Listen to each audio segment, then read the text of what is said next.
According to CEB, 60% of new managers fail within the first 24 months.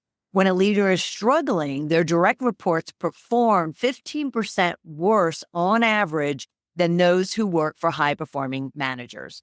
They're also 20% likelier to leave the organization or be disengaged, according to the Gartner consulting firm. Well, on a scale of 1 to 10, how effective would you say you are in effectively leading your team and achieving your business goals? How effective are you in building the relationships you need with your team members and peers to ensure that you're all successful? Well, our guest, Michelle Hoffman of The Art of Relationshiping and author of The New Management Blueprint, will discuss how extraordinary times call for extraordinary leaders, powerhouse leaders as we call them here. But how do you really become the manager who truly makes a difference? Well, Michelle will share with you tips and strategies on how to up-level your leadership skills and create winning teams. She'll share how to cultivate a management style that complements your personality and skyrockets your professional development. And lastly, how to navigate professional and personal relationships by understanding the art of relationshiping. Michelle will share techniques that will give you the confidence and empowerment to adapt to change while gaining the wisdom and power to create significant change in yourself, your team, and the business. So stay with us. Michelle, how are you? Welcome, welcome, welcome. I'm so happy to be here. Thank you so much for having me. We're going to be getting into your management blueprint as well as the art of relationshiping. What does it mean when you say relationshiping? And more importantly, tied to the subject for today is how should one, especially our professionals that are listening and watching, how should they view and go after relationshiping? I'm so glad you've asked because I've certainly worked with the largest organizations in the world and really high esteemed professionals. And all of the people who had reported to me through my professional life came and said, congratulations on the success of your book. When are you going to write the book we've been asking you to write? And that's how I decided to write the New Management Blueprint. How to spark talent, ignite winning teams, creating valuable results. Right. And because that's the topic of this particular podcast, we can go a little bit deeper into that. Yes. All relationships follow the same cycle, from chemistry to casual to committed. The difference between a personal relationship and a professional relationship is a lot of emotional connection. So when you're vulnerable with somebody who's going to be your partner, your intimate partner, or your family, or that sort of thing, there's an emotional capacity component to that needs to be included in there. It's very different in a professional environment where, yes, of course, we get emotionally involved in how we represent ourselves and the organization and our success and the product and service we are representing. But that same level of emotional vulnerability is not required in a professional relationship. This is actually a very clear explanation is why some people succeed beautifully in their professional life, but they can't seem to get it together in their personal life. Those people often come to me. We make a couple of quick little shifts and voila, suddenly they have work-life balance like they've never experienced before. Okay. What are the keys based on all of that? What are the keys to having the right relationships or the right level of relationships in the workplace, being that they are so different than what their personal relationships are? Right. So understanding who you are in the workplace, your role, and how you work, your individual contributions and how they balance out as part of a team that rolls up to success. When the corporate culture, I'm going to give you an example. When the corporate culture is out of alignment, oftentimes that's when I'm invited in. Out of alignment with the leaders, or what's out of alignment? So if for some reason you're not hitting goals, the benchmarks, whether they be quarterly, semi-annually, annually, year over year, whatever it is, if the organization is not exceeding the goals that they set for themselves to, succeed as an organization, something's out of alignment somewhere. Right. So I come in and help figure out what's going on. And I'll give you an example of what it's like when I walk into a boardroom with a group of people, if I'm working at team levels. One of the things that we do is we identify who are we, what are our roles. We want to streamline, and gain efficiencies in what we're doing. So we don't need to duplicate efforts. And we want to make sure we're being as effective as possible. What surprises people is that I invite people to figure out or share what their personal value system is. And I've got a couple of quick little exercises. A very simple one is, choose the values that are most meaningful to you, get your top. Sure. There's underlying ways of figuring that out. How do you spend your time, energy, money, resources? It gives you a clue. Well, here's the reality. All of our decisions are in alignment with our value system. So then as an individual, we know your value system. So we know how to position you well in the organization to stretch your strengths and strengthen your weaknesses for proper balance and showcase your skill set. Then what we do is as a team, we figure out what are the core values that we as a group represent. Okay. As a department, everyone's going to be doing their piece as individuals to contribute to the entire department's goal achievement. Right. Then we're going to up-level all of the activities that we're doing every single day and recognizing everyone for the contributions along the way. What we've done by doing that is we've aligned everyone's personal decisions with the decisions of the entire department.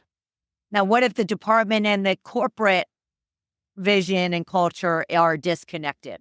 That's a very good point. And that does happen occasionally. What happens is clients leave because their expectation of what the organization is different than the people who they're working with specifically. So what we then need to do is reconnect the mission and vision of the organization. And when it is in alignment with the individual decisions and choices and value systems, as well as the department's goals, everybody's making an effort that is in alignment to achieve and exceed the expectations of the mission and vision of the organization. So effort key there. They're making an effort to move toward that overarching vision and values of the company. So how does all of that tie back to relationshiping?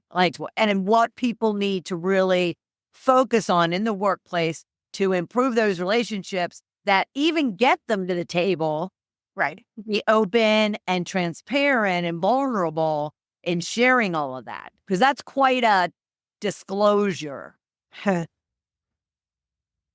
For myself, when I interview people, I know who I'm talking with. There aren't all that many managers in the world like me who will honestly say and do what they say they're going to do with integrity of when I have someone who I am ready to invite onto my team, I am honest when I say, with your body of knowledge, and I'm going to share all of my body of knowledge with you to help you grow in the way you want to grow, because then you're going to be motivated to improve your skill and your career and up-level that consistently. What happens is you create a department or a community within the workplace that's filled with trust. You want to be able to have a management team that will be supportive, who you can be honest with and know that no matter what's going on from the bottom up, if there's integrity, the top down will meet you there and will figure out a way even when there are challenges. So the key being leaders need to take the time to meet one-on-one and meet their people where they are, learn more about them, learn what they want to achieve, what they want to accomplish, what they bring to the table, so they then can develop and coach them toward being more successful. Is that the action that leaders need to be taking? So that is the action they need to be taking. The concern is that they don't have time. And So then that's why you bring in somebody like myself to go in and see what kind of gold mine that you got. Because people want to contribute in a positive way. They want to make a difference. That's how we feel fulfilled and we progress as individuals as well as professionals. what else do you mean though? What do you mean though that that's why you come in and do what exactly? So I come in and I do corporate consulting, Right? to help organizations, one, be in alignment, streamline what they're doing so that the individuals, the teams, and the mission and vision of the organization's success are in alignment. So everybody's effort is moving in the right direction. Right.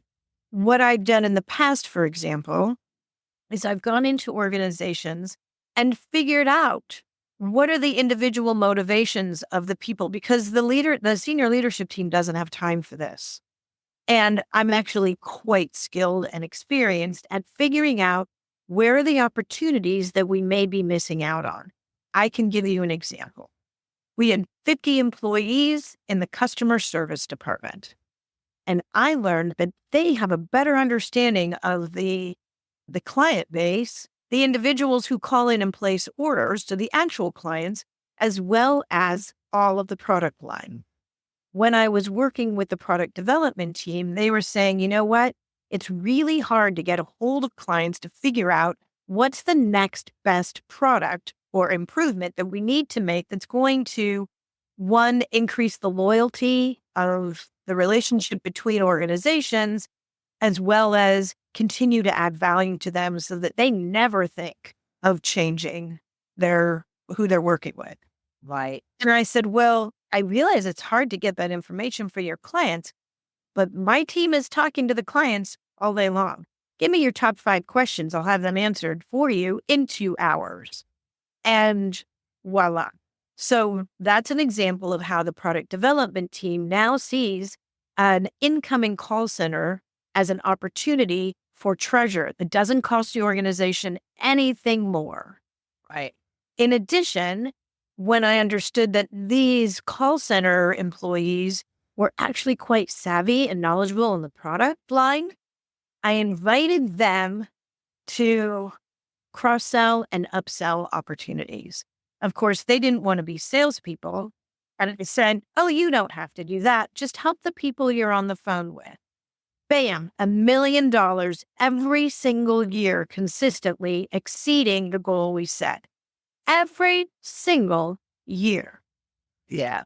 Wow. And that's type of interdepartmental synergies is how you can increase the success of an organization without adding a dollar to the drive of expense. Yeah. So what have you done with all that, capability and strategy and those techniques?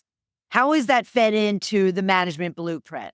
How does that kind of craft itself from all of that? The new management blueprint is really all about how to get into an organization in such a way that you can figure out where is the treasure that you've already got in the organization and who else do you need to add in, or what skill set do you need to add in to really achieve the goals that are set forward. Okay. There's opportunities and like some of the challenges and obstacles that I hear people running into is they don't always jive with the person they need to partner with professionally. And that's really a matter, there's relationshiping right there. You don't have to be best friends. You need to achieve a goal. Another challenge that Okay, so let me ask you just to touch on that though, because that's a great one, and one that a good deal, too many probably managers confront. How do they start relationshiping with that individual to kind of change the dynamic of that relationship and partnership because they are so dependent on each other. Right. So let's talk about first a manager. And I might call this type of manager a eucalyptus manager because eucalyptus trees drop an oil that don't allow anything to grow underneath them. Oh, okay. If you're working with somebody who's a eucalyptus manager, you may not be able to grow within that capacity of where you're at. So we would then, if I was working with that person, we would then shift what needs to happen to meet expectations and then see what other opportunities are available so that that individual underneath the eucalyptus manager can actually grow within their career. So how does the eucalyptic or whatever manager, how do they change? Or is there an expectation that they're not going to? Or what is the expectation of that individual's dropping that oil that isn't allowing anything to grow? In reality, you can't change other people. You can only change yourself. When you change yourself, there may be a shift in how people reflect from you. If there's a situation with a eucalyptus manager, my first thought would be to put them on a guru track. If they're really good at what they are doing, but they're not really good at managing people, they're managing whatever, they're exceptional at what they are doing, and we can help them grow on what I call the guru track so people can access them and their skill set and their contribution without putting a eucalyptus manager in a required scenario that they don't love or enjoy. Right. Do you ever find though that those managers, they may not like it or enjoy leading people and developing and having to really focus on the people side of it, but they want it from an ego perspective. And therefore, people have to report to this individual to get the overall work done. So there's still that tree sitting there kind of beating up on not only the people, but the overall business growth. And then what does a peer who's trying to work with this person, what do they do? Because they need that person, that stakeholder, to help achieve their goals. I'll give you a couple of real examples. I was working with somebody like that, and the organization was like, we need your help. This person is destroying more than they're helping, but we're in a scenario where we can't change what's happening. When I'm aligned with that person, there was one example, and the very intelligent woman, very accomplished, very empowered and powerful. And what she would do is demean everyone around her as a means to make herself better. But it doesn't really do that. Right. Ivy League, accomplished. So what I needed to do in that case was meet her where she was at and share with her something at that intellectual level that she could actually hear. So I brought in some studies that demonstrated, in short, what you say about other people is a reflection of you. 80% of what you say about other people is a reflection of you. And the second time I said it, she went, and she turned to her right-hand person, like, this guy is amazing. And he really believed in his job and the company, despite having to work with this eucalyptus manager. And she says, Jonathan, I'm sorry. I won't do it again. She knew she was doing it. Right. Oh, yeah. And you were, they're very well aware. They're very well aware, yes. And it changed the entire atmosphere in the organization. Right. Suddenly, anything people were complaining about didn't matter anymore because they knew that their previously known as eucalyptus manager was appreciating and recognizing them and didn't feel obligated to step on other people to get ahead. She didn't have to. So there's an example. That's all. Yeah, no, I absolutely love that. And that is a struggle for a number of managers or peers working with, individuals like that. So thank you. That was absolutely awesome. So what do you think? Because I know a philosophy of yours and the management blueprint is also around the fact that, unlike the eucalyptus manager, you have to allow others to lead, and you have to empower them to develop and grow. And while at the same time, you're ensuring that you're not feeling like you're losing control or power or influence. And the best leaders know how to do that and still feel empowered. Is that an accurate statement? Yes, I think the way that I say it really is strong leaders allow someone else to take the lead without losing their status or power. Because you're there to support and they know that. You're there to help foster growth because you want the success of your company, Right. and your own success.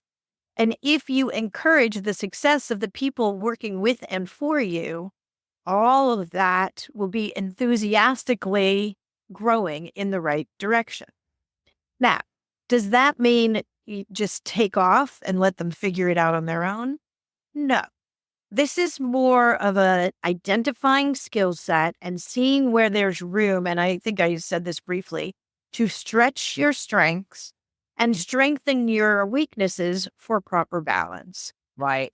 This means that individuals are growing within the organization. It doesn't mean they can replace you, nor do they necessarily want to. Right. The assumption of that is a mistake. So Yeah. figuring out what individuals' motivations, and their ultimate goals are, working with them to figure that out.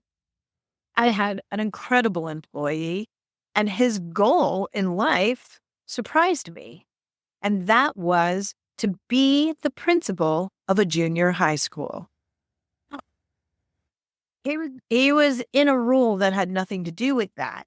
But what I could do to get the very best employee out of him was to help him understand what skills did he need to become this dream job for him. And thank God for the principals of junior high school. Yes. Yes. I agree. I agree. So what are the skill sets that he needed to get there? Because he didn't have those right now. We figured those out. So teamwork, leadership, conflict negotiation, and he needed to lead his teachers. So he was basically running an organization, Right. right in his dream. Right. I helped him gain the skill set to achieve his goal job. Nice. Other employees are now all running their own businesses. They're in senior management, all on their own. They've risen through the corporate ladder through their own path. But understanding what's the skill set you don't have and which one do you need to hone to achieve your goal and get where you want. So as a leader, knowing that about your team, give them the skill set that they have capacity to rise to. That gives them experience. It'll then all ships rise when the tide rises. There's a saying in there. Yeah. Everyone is growing. Right. You want your business to succeed. Then everyone gets up in the morning enthusiastic about going to work. That can't wait to see the opportunity where they can shine and make a difference in the moments of truth. And that it's, even if it's not recognized, they know it. They know they're contributing. And that's how you create an organization and the culture within the organization where everyone then is supporting each other. And you're not only meeting the goals of the organization, you're continually seeing how you can add value and up-level that. That's relationshiping. Yeah, I love it. Yeah, relationshiping. And the one thing I'll be taking away is the fact that get out there, talk to your people, get to know them enough to where, you know their skills, you know their opportunities and their dreams and the challenges even that they're having, so that you can be the type of leader they need to help them achieve their goals. Because if they're happy, you're happy and the business is happy, right? Right. Right. That treasure that you've already got in-house. I love I'm it. gonna Love do it. it. You Love manage. it. Love it. Now I know, and you can hold them up again. I really want everyone, if you would, go to Amazon. You can go right to Amazon. You can also go to the artofrelationshipping.com. But her books and Life Worth Living and the New Management Blueprint are available both there. This has been fabulous, Michelle. Thank you so much. I appreciate it. But I want to remind everybody, please go to the artofrelationshipping.com to learn more about what Michelle's all about and how she might be able to help you. Be sure to follow her on Facebook at Relationship Shipping 101. And again, get her books, and hold out for that third one. But Life Worth Living and the New Management Blueprint is available right now on Amazon. Thank you so much, Michelle. I appreciate it. This has been fabulous. Relationshipping, the New Management Blueprint. Boom, boom. Powerhouse Michelle Hoffman of the Art of Relationshipping was just spot on in providing some very new and unique takes on what it really, really requires for any of us to be successful leaders in an organization, but also what it means and what it takes to lead our personal lives successfully. So we find success and even balance, or what I call blend, in both our work and our career. So the art of relationshipping, loved it. Loved that conversation because life is all about relationships. So she spent a great deal of time going in and out of talking different scenarios and examples and things you could be doing to ensure that you are really focused on building relationships with your team members, with peers, with key stakeholders, whomever, so you can ensure that you are optimizing and leveraging their skills, their talents, their passions, their hobbies, whatever the case might be, to where it helps everyone to grow, to learn, and to be successful. And if you have any additional questions over and beyond what we talked about today, if you need some support of your own to address not only the relationship building, but, just overall trying to connect with your team to, help them develop and grow, help yourself develop and grow, then be sure to reach out and let me know. And you could schedule a call with me at coachmebernadette.com/discovery call. And let's talk about it. And let's spend a short amount of time giving you tips and strategies and specific actions you could be taking that will move you toward being that powerhouse leader you're meant to be. So I am appreciative and I feel honored that you were here with us this week. And I'll look forward to having you back here for another episode of Shedding the Corporate Bitch. Bye.